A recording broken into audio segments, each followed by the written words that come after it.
Nonetheless, Al-Jilani, he became extremely famous afterwards.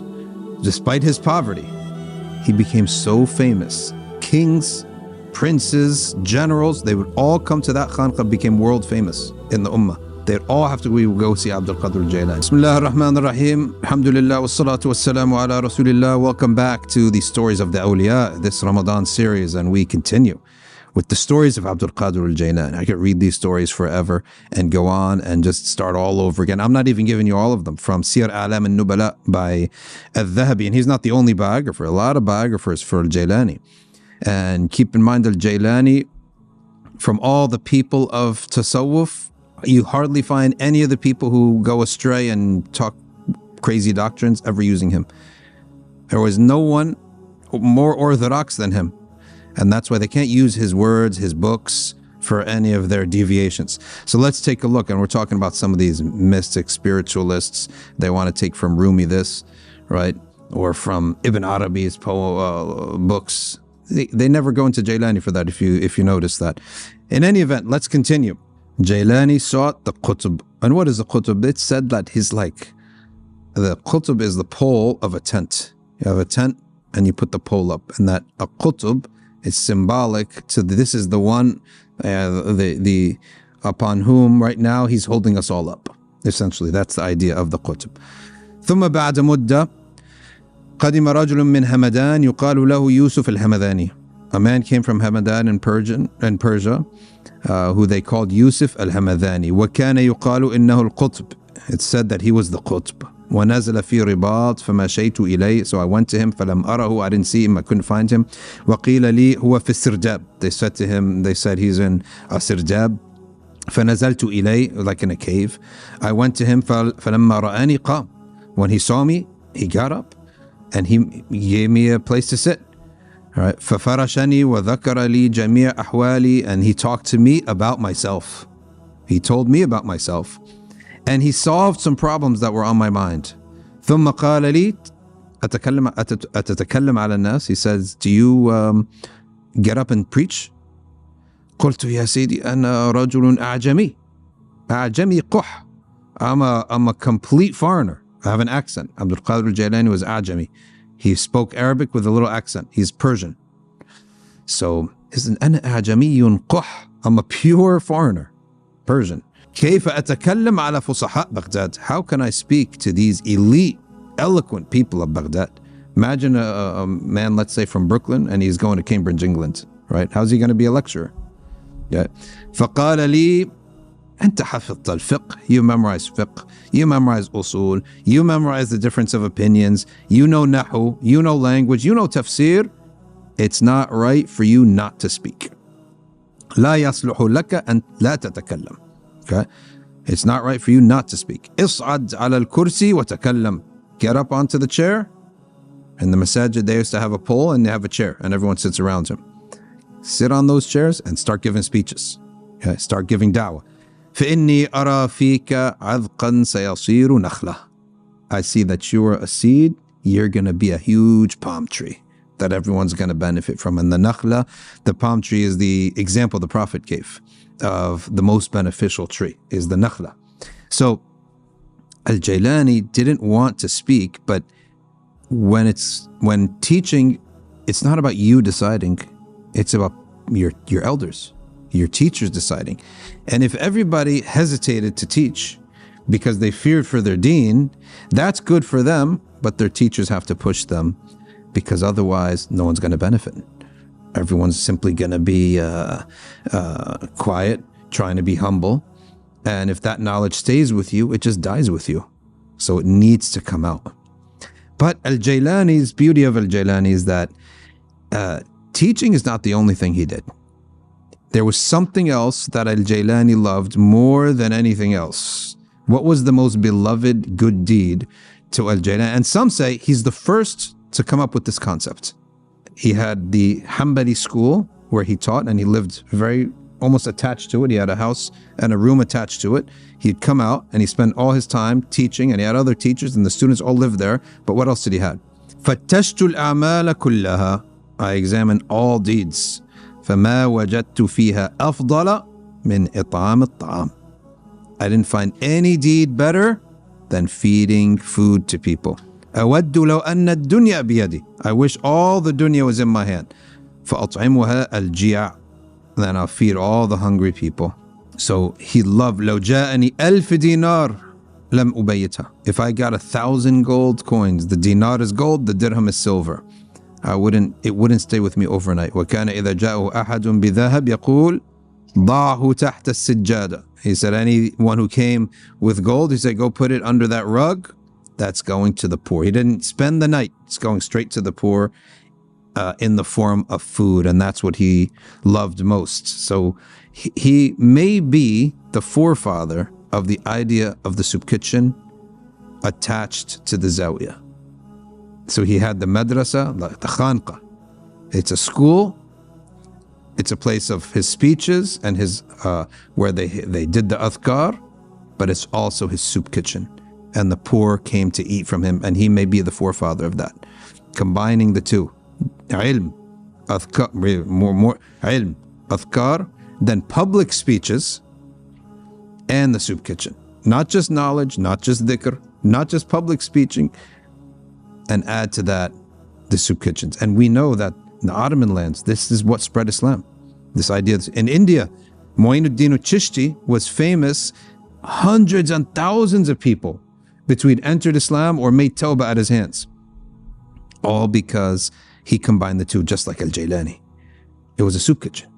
A place for knowledge and a place for the poor. Anyone wants to come and eat. There was in Morocco and then in the 60s and 70s, a small group, just like Al-Jilani, a sheikh would teach and he would do dhikr with the people and he would give speeches to the people in his own public little madrasa. Then it expanded and expanded and expanded. Then one of the disciples became so rich, extremely rich, one of the early students of the sheikh. So the sheikh said, to purify your wealth, you have to feed 40 people a day, minimum 40 people a day. So they had their masjid area, then they had an open area for everyone to come in, and they would put out a long set of tables. Every single day, that rich man, he had people paid to put out a public dinner. And this is why our societies were good. And the poor never envied the rich. And Marxism never developed in those, they took socialism and Marxism as a foreign doctrine and brought it over. It never developed. The poor didn't hate the rich when they were pious like this. Every day, free dinner. Just imagine this. Because of these righteous men, we don't go hungry. SubhanAllah. Because of these righteous awliya, right? There's just the idea of there not being food. It's not even an idea. Doesn't even pass. Nonetheless, Al-Jilani, he became extremely famous afterwards. Despite his poverty, he became so famous. Kings, princes, generals, they would all come to that khanqa, became world famous in the Ummah. They'd all have to go see Abdul Qadir al-Jilani. It's almost like sightseeing almost. He passed by Baghdad, you have to go see him. They would go to his khanqa and sit. What did he say? He reached a level of fame that he once said to one of his students, he says, there's nothing I wish more than to be alone in the desert again, like the old days. He longs for the days where nobody knew him. قال أتمنى أن أكون في الصحاري والبراري كما كنت في الأول. Just like I was in the old days, just me and Allah. Nobody knew who I was. Nobody came to visit me. لا أرى الخلق ولا يروني. I can't offer anything to creation. They don't want anything from me. They don't know me. They don't care about me. Subhanallah. ثم قال أراد الله مني المنفعة. Allah willed for me to benefit the creation. فقد أسلم على يدي أكثر من 500. He said, people who took Islam from me became Muslim at my hands. More than 500 people became Muslim. وتاب على يدي أكثر من 100,000. More than 100,000 people made tawbah at my hands. Subhanallah. وهذا خير كثير. This is a lot of good. وترد علي الأثقال التي لو وضعت على الجبال تفسخت. He said, I'm carrying burdens now. He carries burdens. If these burdens were put on mountains, think of it, you're a social, beyond just a social figure, like a pillar of a whole ummah. Burdens are put on me. If they were put onto a mountain, they break up. فأضع جنبي على الأرض. I put my head on the ground. وأقول فإن مع العسر يسرا إن مع العسر يسرا. With this hardship will come ease. With this hardship will come ease. أرفع رأسي وقد فرجت عني. I come back up, I lift my head, and all the burdens, the stress is gone. Subhanallah. And this is how Abdul Qadir al-Jilani, Subhanallah al-Azim, used to literally be a pillar of the Ummah, carry the Ummah, and lived. Take one more thing about how he lived. مرآة الزمان كان سكوت الشيخ أكثر من كلامه. His silence was greater than his speech. وكان يتكلم على الخواطر وظهر له صيت عظيم وقبول تام. He closes by saying that he used to be silent more than he would talk, although his function in society is a speaker, but he'd be silent more than he would talk.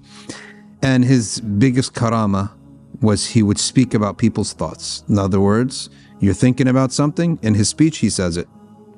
You're having a doubt, in his speech he alleviates your doubt. You're having a bad thought even, right? He fixes it, right? Or he warns you about it. And he had, by the end of his life, qabulun tam. We said, I'm sure everybody who's loved has enemies, but by the end of his life, nobody could stand in front of Al-Jilani. كان له القبول التام. Complete acceptance in the Baghdadi society and the Ummah.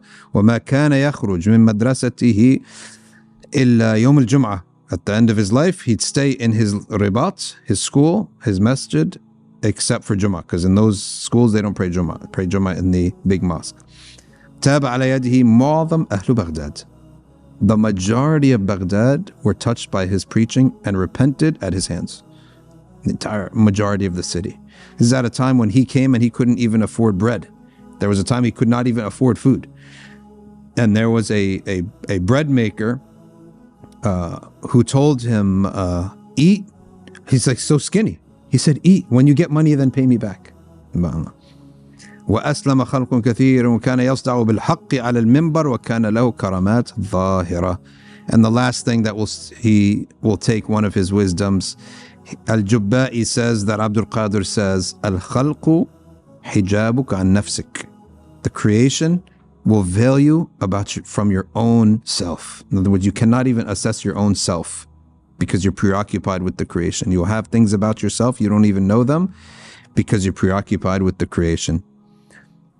وَنَفْسُكَ حِجَابُكَ عَنْ رَبِّكَ. And your own nafs and its desires will veil you from the true nature of your Creator.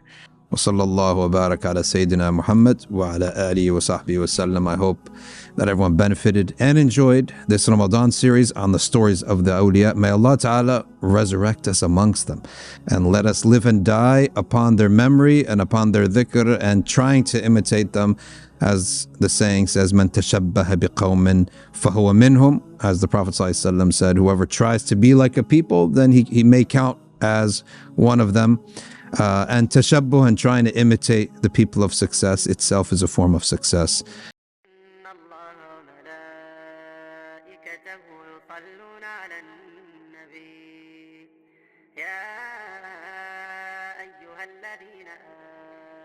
صلوا عليه وسلموا تسليما.